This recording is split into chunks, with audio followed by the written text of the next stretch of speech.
Inventing the Future, Stories from a Techno-Optimist, written and narrated by Corinna Lathan, Ph.D. But yield who will to their separation. My object in living is to unite my avocation and my vocation as my two eyes make one in sight. Only when love and need are one and work is play for mortal stakes is the deed ever really done for heaven and the future's sakes.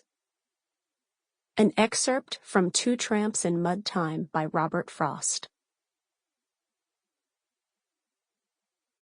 Introduction. Technology makes me younger every day. I recently replaced my knee. My vision is better than it's been since the 3rd grade, and I'm working on making my brain better by finally learning a musical instrument, even though my family would probably like me to stop. All in all, I'm optimistic about my future. But while I was writing this book, I lost both my parents to COVID-19, my mother to the disease, and my father less than a month later to the heartbreak of losing his wife. They had been married for 55 years. I know, that's a lousy way to start a book about inventing the future. But I get my optimism from my mother. She was the ultimate techno-optimist and early adopter. A mathematician and computer scientist by training, she started teaching robotics in her 60s because to her, programming robots to do cool things inspired her students. I may have learned optimism from my mother, but I learned to write from my father. He was an English major with a love of opera and acting. Both he and my mom homeschooled my younger siblings through high school, and over the years taught at local high schools and colleges. Together, my parents taught me that math, science, philosophy, and music are essential human pursuits, and they are all needed to create the future we want to see. I think that's why I became an inventor. I wanted to create, but my talents didn't lay in painting or music. They lie in science and mathematics. I have been fortunate to develop these talents in a career that continues to inspire and challenge me.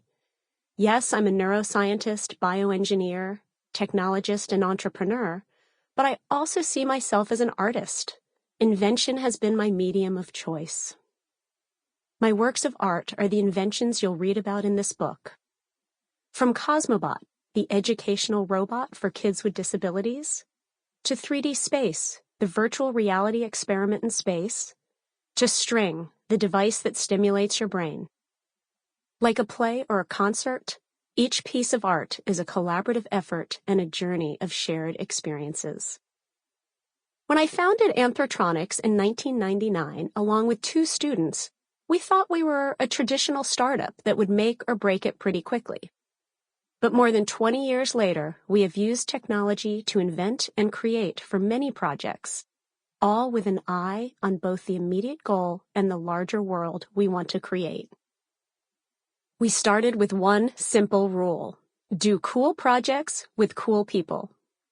Working with cool people meant finding people who were interesting and ethical. We had a strict no assholes policy. Doing cool projects meant using cutting-edge technology to solve problems in the area of human-machine collaboration. In other words, technology should enable human capability. Let me say that again. Technology should enable human capability. It should bridge the gap between what we can do and what we could do. This book is a collection of those cool projects and cool stories. For instance, the story of Cosmobot, a robot that empowered kids with disabilities to achieve developmental goals, is told in chapters 1 and 2, which take you through the process of invention and the journey from prototype to product.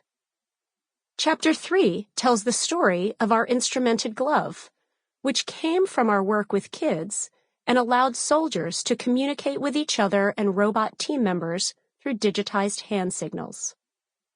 Chapter 4 highlights the importance of international cooperation in invention with the story of the 3D space experiment, where we used virtual reality to study astronauts' perceptual changes during spaceflight. Chapter 5 tells the story of VisUnit, an augmented reality Sample complete. Ready to continue?